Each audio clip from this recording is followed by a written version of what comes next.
Welcome to Behind the Bar with Steve. Now this is episode 35. And episode 35, we're continuing the Behind the Brew segment for Guinness. Guinness Drought. Guinness. And now we're getting into the history and legacy of the Guinness family. The history and legacy of Guinness itself. And so on the last episode, we went over the brew. The actual brew. And what we're drinking these days. What we're drinking. What you go when you go buy Guinness and drink it. But now, we're getting into the history of Guinness itself. So let's get into the history of Guinness itself. The story of Guinness Drought, the beer. It's tied closely to the evolution of Guinness Stout itself. Beginning in the 18th century, developing into the nitrogen-infused beer known today. So basically, Guinness has been an evolution. Going through the centuries. We're going back centuries. And this is where we are today. The roasted barley, the creamy head from the nitro, and all that, and where we are today. And this is a beer that evolved over time. Used to be a porter. They got the idea from stouts were out of England. What they were porters. They were stout porters. Stout means strong. Stout means strong, and they adapted it. They shortened it down and just call it a stout. It's basically a porter that's strong, a strong porter. And so it's a stout. And had become the top stout in the world, the top beer in the world for some time because of the Guinness history, legacy. And they knew they were making a good beer. The world knew they were making a good beer. So, the origins back in the 18th century, 1700s. It was 1759. And Arthur Guinness, he made a purchase. He made a purchase on this brewery that was sitting there. The St. James Gate Brewery in Dublin, Ireland. He originally was producing ales, but in the late 1700s, he shifted toward the darker porter style that would eventually evolve into the stout. And the early history established Guinness as a defining part of Irish brewing culture. One of the top brews made from Ireland was the Guinness. And it really put Ireland and brewing and all that stuff on the map. Big time.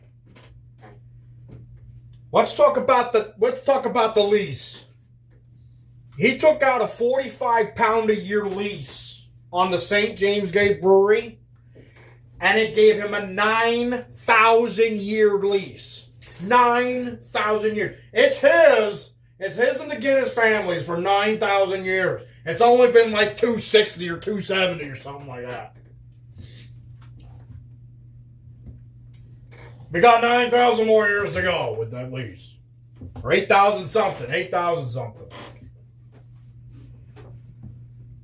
Alright, so the development of the Drought Stout. Guinness Drought, as we know, is the creamy smooth and nitrogenated. Like it said in the last episode, this emerged much later. Back in the day, it has early porter roots. And then it's evolved into the modern stout it is today. The beer's signature characteristic, including its dark ruby red color and velvety texture, became central to its identity over time. So Guinness grew back then, over the years early in its life. Guinness grew into a national symbol of Ireland, often described as more than just a beverage, but a cultural icon with deep heritage. And its popularity expanded worldwide, and by the 21st century, it was brewed in nearly 50 countries and sold in over 120 countries. So it's a worldwide global conglomerate. Which, by the way, nowadays it's actually, so the family owned its own thing for centuries, but now it's owned by a big global conglomerate for booze and stuff, and that's called Diageo. There were these mergers taking place. So no, the Guinness family does not currently own it. We'll talk about Diageo. So yeah, he founds the brewery in 1759, and they never look back. They're out to make the best beer in the absolute world, and throughout the 1800s, that's exactly what's going on. The Guinness family is a family of influence, power, nobility, prestigiousness. They are rich. Everybody knows who they are. They are controversial. They are pivotal for the beer culture of Ireland, and just industrially, completely. And they have influence over the infrastructure. All these different buildings built by Guinness, and that's what it's all about, man. It's a powerful family. They were a powerful family. People knew who they were. There were people that loved them. There were people that did not love them. And people that did not like them. They felt they were brewing the devil's stuff. The brewing the devil's brew. These big Christian groups and stuff. And so they had their haters. But they also had their lovers. People that love a good beer. And all that power and influence. And here's one of the central themes of all this. For beer brewers. For a family of some people that made some beer. And yet it was probably the biggest thing coming out of Dublin. In the earlier days of Guinness. This uprising of Guinness. Absolute influence and power that they had.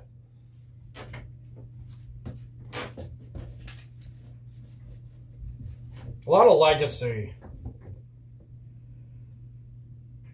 Some historical analysis has emphasized both the celebrated and more complicated aspects of Guinness' past. Knowing that the stout style itself originated in London before Guinness made it famous, this broader context helps explain how Guinness Stout became the dominant stout worldwide.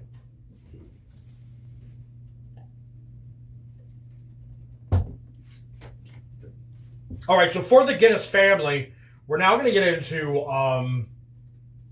where things really start to pick up for the Guinness family, and this is exactly where House of Guinness, the Netflix show, picks up. So eventually, there's Benjamin Lee Guinness, head of the Guinness brewery in the mid-19th century. That's the 1800s, and the first member of the family to be knighted. Under his leadership, the brewery expanded dramatically. See, how about legacy and history? This guy was knighted. A very important person, very important people. People really respected and were influenced by these people. So much that the guy was knighted. And under his leadership, it became one of the largest breweries in the world. And then he died. He died in 1868,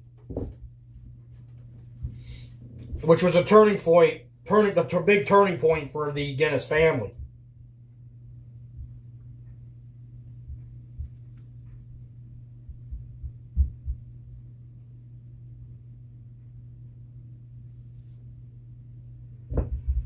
All right, so Benjamin Lee Guinness dies in 1868, and then he has 4 children. Arthur, Anne, Benjamin, and Edward. And the brewery passed on to them. One of the children is to control the brewery. One of them is one guy was headed towards political aspirations, where he's going to be able to use politics to not only better society, but to better the brewery itself. And then the other two just inherit the money and the wealth and the glory and the fame, and they don't have to do anything. That's what House of Guinness is about. That's some real facts, but then that's kind of what House of Guinness is about. It's about the divvy up. And so then the show is going to have,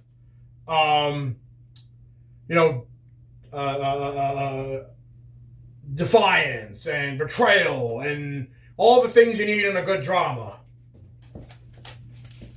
But we're talking about right now just the facts and history of the actual Guinness family, what's going on. So yeah, and Arthur and Benjamin Edward. They're the core. Yeah, that was the dramatization in House of Guinness. It was about them. So he did. Yes. Like I said, Benjamin did not divide the brewery equally. He made strategic decisions.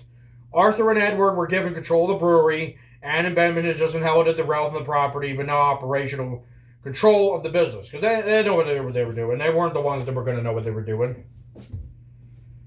And so Edward has the strong business mind and the general interest in the brewing. So Edward is obviously going to be the hands-on control of the brewery. Then you got Arthur, more politically inclined, like I said, and more aspiration to be politically inclined. And he stepped away from the daily operation to take his father's parliamentary seat. So he won a parliamentary seat. So he has political influence and control in Parliament. And so then Edward was left the primary driver and brewers and of the brewery. So obviously this is going to create tension. This is going to create some tension and things in the family, which is what gives you a good driving story for a good dramatic show like House of Guinness.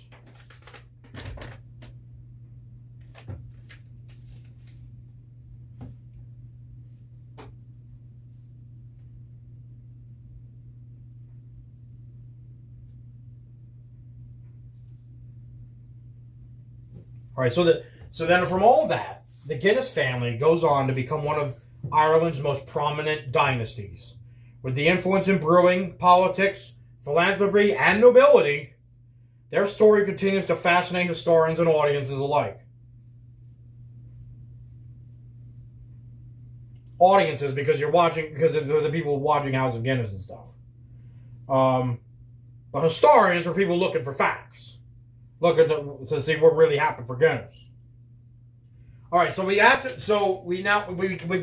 keep a good separation between House of Guinness and the real Guinness story. So we gotta look at the real historical records. Historians have emphasized that while Guinness family did experience political influence, business expansion, and internal tensions, the real story is there's not a lot of violence and not a lot of scandal. And it's just the real history of Guinness is more business focused. It's about the business. This is a business. The Guinness family just wants their brewery and what they're doing to be the best. And because of all the rich and the wealthless and all that, they have a lot of power and they have a lot of influence. And they gotta be very philanthropical. They want people to like them.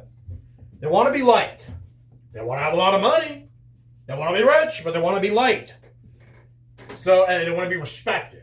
And that's big for them. That's big for the Guinness family. They can get their stuff sold worldwide. They want to be big time. They want to be big time with this stuff. With the beer.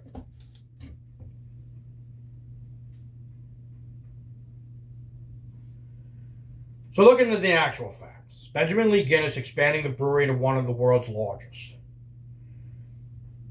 His sons Arthur and Edward did inherit the leadership roles. Anne and Benjamin did not have leadership roles. They just inherited wealth. They were very involved with philanthropy, politics, and Irish civic life. Meaning they're influencing things around Ireland and around Dublin. Where everybody knows who they are. And they have a stamp. It's their stamp on everything. They're just having a stamp on a lot of different things. And they're one of the biggest industries in Dublin at the time. In the 18th century. They were one of the biggest industries for Dublin. Big money maker.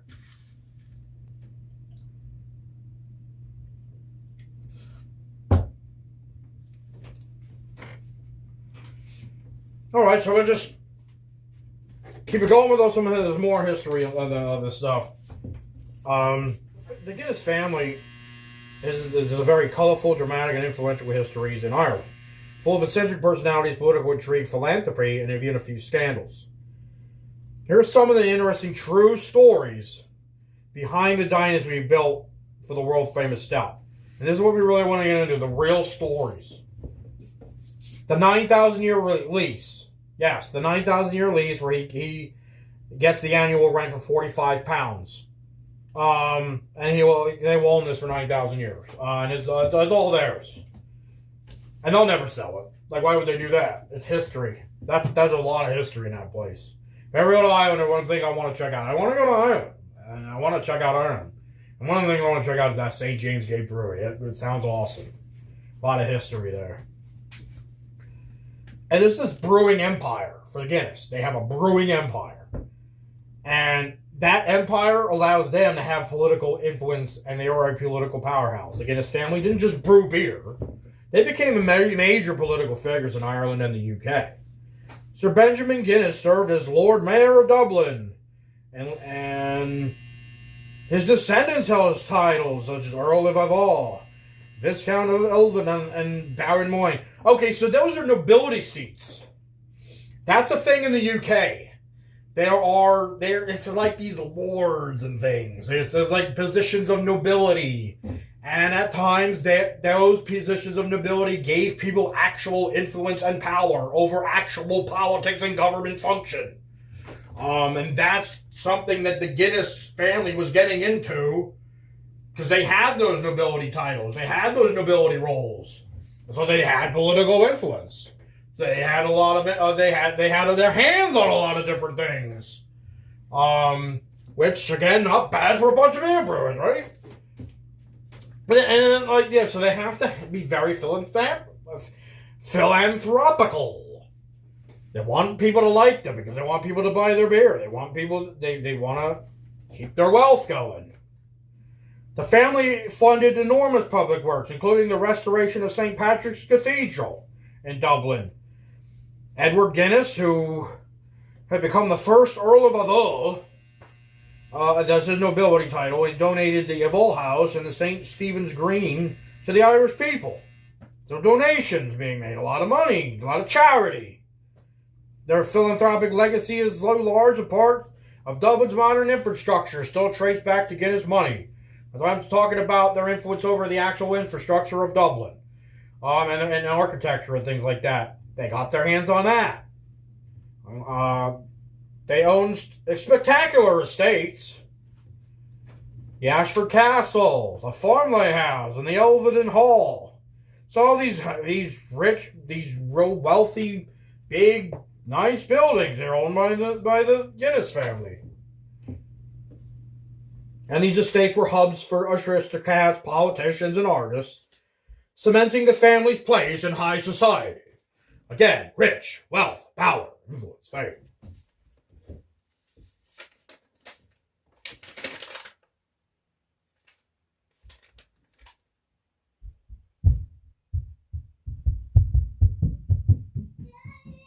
The Guinness brand became a symbol of Ireland worldwide. The family had influence in banking, politics, philanthropy, and culture, making them one of Europe's most enduring dynasties. And yes, and then I want to get into something that happened with the Guinness family, which is crazy, because there was an actual Guinness family member assassinated, politically assassinated.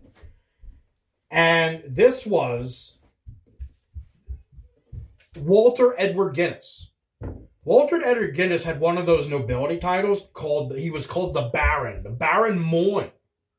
He was a baron, so he's a person of nobility. And in 1944, he's a guy who's working for Winston Churchill as basically like an ambassador for Britain. They had some control and influence in the Middle East, and so this was during World War II. And the Baron Moyne, which is Walter Edward Guinness, he is basically solely responsible for things going on in the Middle East as it pertains to Britain. And he is part of the famous Guinness brewing dynasty, of course.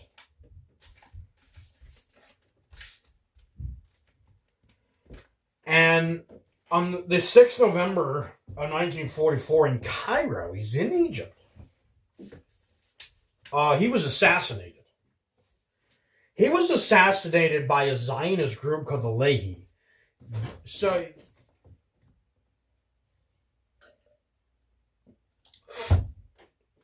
you want to know how that assassination was carried out? Moyne's car pulled into a driveway of his Cairo residence. So he lived down there. He lived down in Cairo, Egypt. The two Lehi operatives approached and opened fire. Moyne was fatally wounded and died later that day. His driver was also killed in the shooting, and the assassins fled. But they were captured after a shootout with Egyptian, and they were put to death. They were executed for their crimes.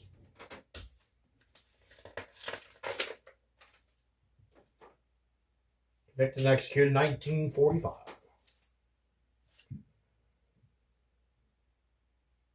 And like I said, their actions were condemned by the mainstream Jewish leadership in Palestine. So they didn't want that to happen. The leadership and and these people in Israel and stuff didn't want that. Altered Edward Guinness, the barracks baron Moyne, was targeted because he was the ranking British official in the Middle East. He was also seen as responsible for British restrictions on Jewish immigration. During World War II, Britain limited Jewish immigration to Palestine even as the Holocaust was unfolding, and the Lehi believed these policies endangered Jewish survival. They thought the British were going to take over and control everything. Maybe they're right, maybe they're wrong. Who knows?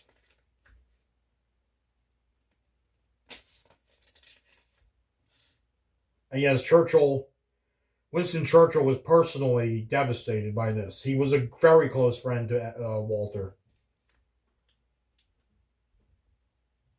He was outraged by this. It was a bad idea for them to have done this. Pissed off Churchill. He made him mad at all the Zionists. One of the things they weren't under control of was in Palestine. Britain control in Palestine. And you know how it goes over there. Israel, Palestine. And this is starting up back in, this is all really starting to come to a head, and there's like stuff going on back there in 1944, and British want some control over Palestine, and so this group called the Lehi have a problem with that. There's a group of Zionists. Now the Jewish people do not like the true Zionists do not believe they're not condoning actions of the Lehi. They aren't considered even by Israel and the other Jewish people to be terrorists. Their actions are not condoned. Their actions are not,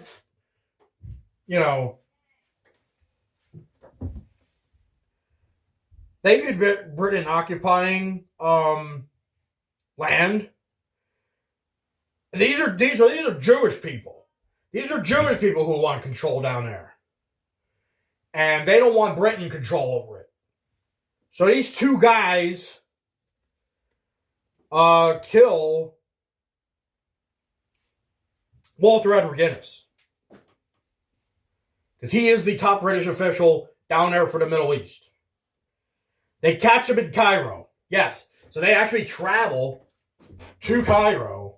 Two guys travel to Cairo and get the drop on him and shoot him dead. He gets shot. He dies in the hospital. And the Lehi believed assassinating him would pressure Britain to leave Palestine. Wasn't a really good idea for them. It really just pissed off a bunch of people in Britain, especially Winston Churchill. You don't piss off Winston Churchill. Everybody knows that. You will have your ass. And says it created global shockwaves. The assassination had enormous political consequences. In Britain, Churchill was personally devastated. Moyne was a close friend and ally. And hardened British attitudes toward the Zionist militant group. So these other Zionists who are now taking the brunt of this. Because they didn't want the Lehi to exist. They didn't want the Lehi to be doing this stuff. They didn't condone it. but all the blame's been put on those people. So it's complicated diplomatic support for Jewish statehood at a critical moment. In the Jewish community, mainstream Zionist leaders condemned the attack and created deep rifts between militant groups and the Jewish Agency, and it temporarily damaged political momentum for a Jewish homeland. See, they're trying to get down there to escape the war in Europe and open up shop down there in Israel. These are the early days of Israel-Palestine conflict. But as we see here, there is British control as part of that. And so obviously there's people who have a problem with that. That's the lady who had a problem with that. And the other Zionists did too, I'm sure. But in his actions, they contributed to a chain of events leading to a Britain withdrawal from Palestine in 1948. Which, yes, they obviously had left. No longer had control. Israel takes over. Israel becomes the big controlling factor, which leads to the Israel-Palestine conflict that's been going on for decades and decades. And then I wanted to find out more about the Guinness, these titles that they're being given, because I didn't really understand all that because I don't know UK politics and stuff. This is all United Kingdom stuff because Ireland still there's some UK control there, and so I started with who was Walter? Why was Walter Guinness the Baron Moyne? What did all this mean? Walter Edward Guinness, honored for his political service. He was granted a peerage title in 1932. He was given one of these nobility titles, and they had actual political influence. Like I said, of course he has political influence. He literally is in charge for everything in the Middle East for Britain.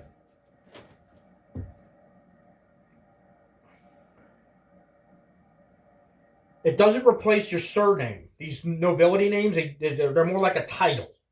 It's like a position or a title. His name is still Walter Guinness, but his title becomes the formal way that you're addressed. So people refer to him, Sir Baron Moyne.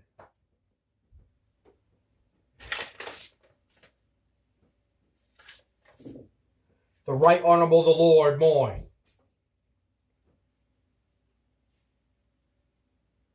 And these peerage titles, they reference your family estate, a geographical area associated with the family, or a place with personal or political significance.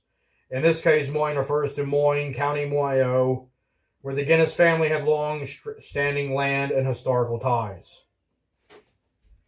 The Guinness family still owns some of these titles. One of them is Earl of Evo. I don't know if I'm pronouncing that right. Earl of Evo. The current title holder, that's Edward Guinness, the 4th Earl of Evo. He is a Guinness. Guinness does not still own possession of the brewery, but they are still the Guinnesses, and they still hold their nobility titles, and one of them is the Earl of Evo.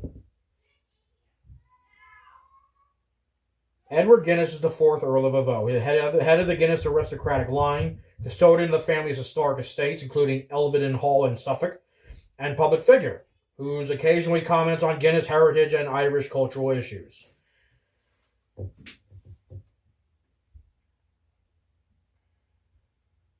The title of Earl of Evo was created in 1919 for Edward Guinness, 1st Viscount Evo, a major philanthropist and key figure in expanding the Guinness brewing empire, and that title has passed through the male line ever since.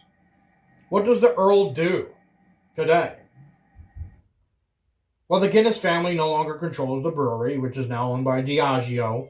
The Earl of Evo, he manages family estates and heritage properties, participates in cultural and historical preservation, represents the Guinness lineage in public and ceremonial context, and he occasionally appears in media related to House of Guinness and Guinness family history. Now, for these titles, I'm wondering, what do they still have a lot of influence and a lot of power? They have soft power. They have limited power. But what they have nowadays is they're not positions of political influence. They're more of a social influence, not a political power. They have a famous name, aristocratic status, wealth of land, cultural visibility. This gives them social influence, but not political power. Like the Rockefellers, the Vanderbilts, or the Rothschilds.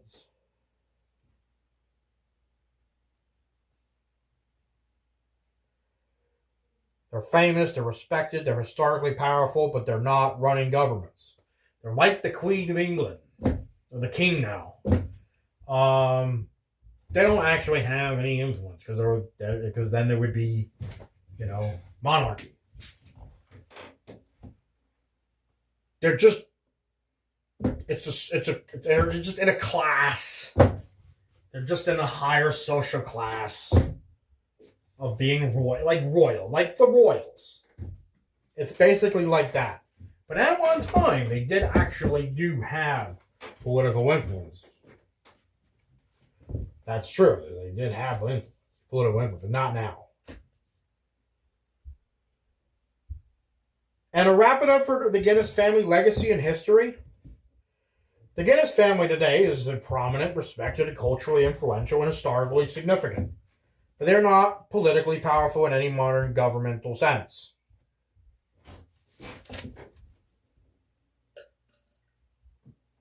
All right, so we're going to wrap up today's episode. On today's episode, we talked a lot about the long history, the long history of the Guinness family.